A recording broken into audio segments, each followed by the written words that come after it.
Hello everyone. ఈరోజు మీకైతే 3 piece quad set మన బడ్జెట్‌లో ఎలా అయిపోతదో కటింగ్ అండ్ స్టిచ్చింగ్ ఈ వీడియోలో ఫుల్‌గా అయితే చూపిస్తాను.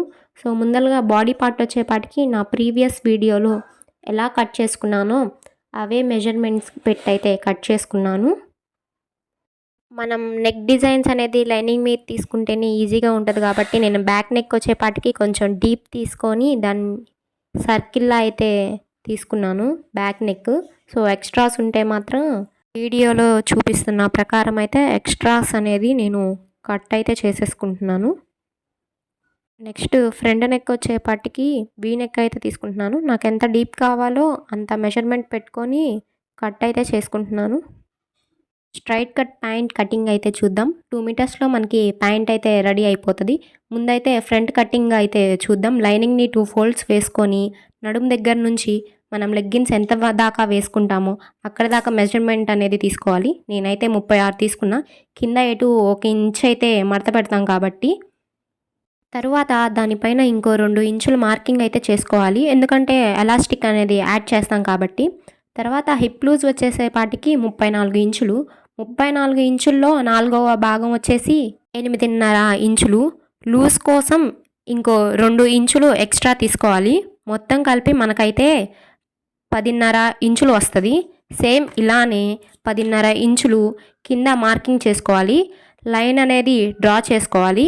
ఇప్పుడు తీసుకున్న 10.5 ఇంచులు పక్కన నుంచి 2 లేదా 2.5 ఇంచులు మార్కింగ్ చేసుకోవాలి.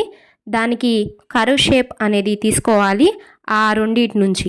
ఇప్పుడు గీసుకున్న కర్వ్ పార్ట్ వరకు మొత్తం కలిపి మనకు 13 ఇంచులు అయితే వస్తుంది.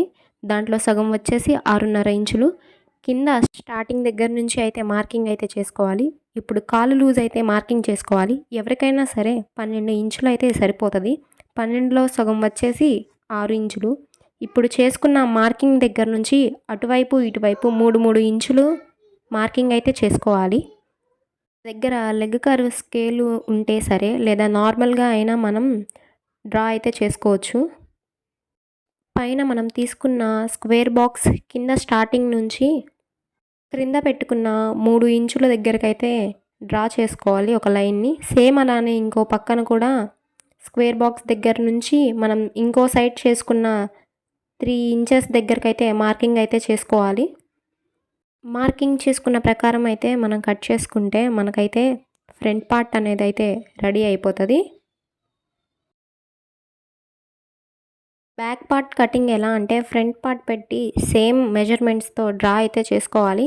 మనం డ్రా చేసుకున్న తర్వాత ఫ్రంట్ పార్ట్ అయితే తీసేసి ఆ మెజర్మెంట్స్కి 2 ఇంచుల అనేది పైన తీసుకోవాలి. ఆ పైన మొత్తం 2 ఇంచులతో అయితే ఒక లైన్ అయితే గీసుకోవాలి. అలానే మనం కుడివైపు కూడాను 2 ఇంచులతో మొత్తం పార్ట్ని అయితే మార్కింగ్ అయితే చేసుకోవాలి. ఇప్పుడు మీకు చూపిస్తున్న ఈ వీడియో ప్రకారం అయితే మార్కింగ్ అయితే చేసుకోవాలి. మార్కింగ్ చేసుకున్నాక ఆ పాయింట్స్ని అయితే జాయిన్ చేసుకోవటమే లైన్ లాగా. మనం ముందు తీసుకున్న ఫ్రంట్ పార్ట్ మెజర్మెంట్స్కి దానిపైన తీసుకున్న 2 ఇంచులకి ఒక మూల నుంచి అయితే క్రాస్గా ఒక లైన్ అయితే గీసుకోవాలి. ఎందుకు అంటే మనం జాయిన్ చేసే అప్పుడు ఎలాస్టిక్ అనేది యాడ్ చేసుకోవాలి కాబట్టి ఇలా ఒక క్రాస్ లైన్ అయితే తీసుకుంటాం మనం. ఇంకా ఫైనల్గా డ్రా చేసుకున్న లైన్ ప్రకారం మనం బ్యాక్ పార్ట్ని అయితే మొత్తం కట్ చేసుకోవటం అయితే జరుగుతుంది. సో, ఈ ప్రకారంగా చేస్తే మనకి బ్యాక్ పార్ట్ అయితే రెడీ అయిపోతుంది. మనకి కావాల్సిన స్ట్రైట్ కట్ ప్యాంట్కి